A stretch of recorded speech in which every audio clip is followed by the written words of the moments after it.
Today I'm going to talk about battleships, and now we're going to talk about World War One. First of all, later we're going to talk about World War Two, but I don't have any time to talk about that because I have to go to school. Plus, there's no time to even talk about that because I haven't seen all of my movies yet. Anyway, we only have time to talk about the U.S. independence, so that's the shit we're going to talk about. But actually, we're going to talk about 7 of them, but I don't have any time. So first of all, we're going to talk about World War One. The beginning of World War One is between England, not England, but the British and also the Germans. Actually, the Germans are trying to catch the British because they stole the British Grand Fleet.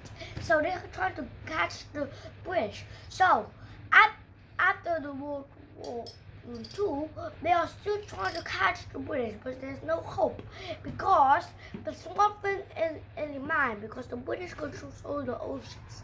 But first of all, we're going to talk about the U.S. independence. That's a dreadnought type battleship, like all the battleships that fight in Jutland, and also it's also not really special enough to have any usable things to help enough to get anything great, because actually the British Grand Fleet lost 7 precious ships, and while the Germans still don't lost any ships.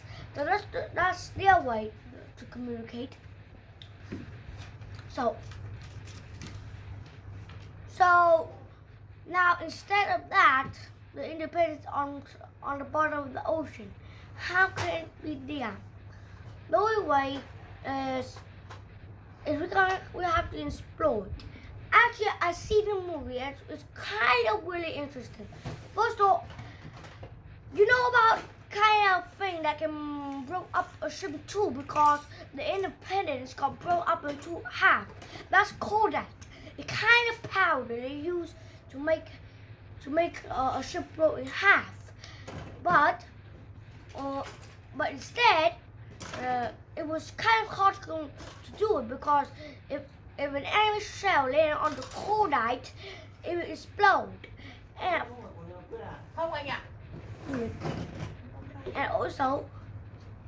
also with these safety precautions, they will use us metal blasters to seal the explosions, and also the sacks they will put into those machines that can power downward to help it was usable enough to not let it fire until the ship was blown in half.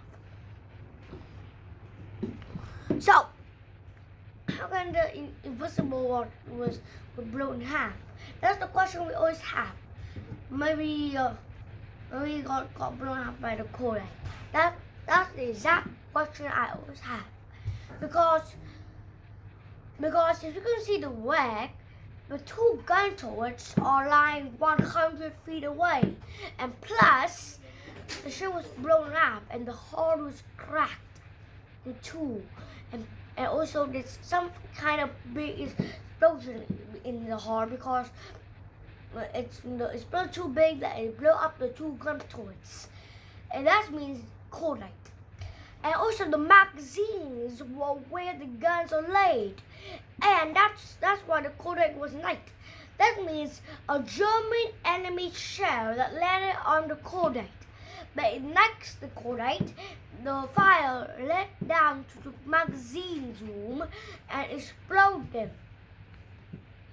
So that's why how it exploded. But how can some of its cruisers left the metal blast doors open? Now that's a smart way to do, because ships always have not enough with any firepower. So just like that, they open the metal blast door to increase the rate of fire, and also the propellant are powered high to get it more easier before it's too late to be fired. That's how they want it to be quick.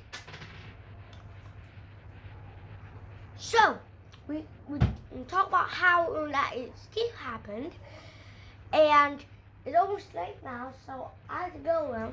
Goodbye, and see you later.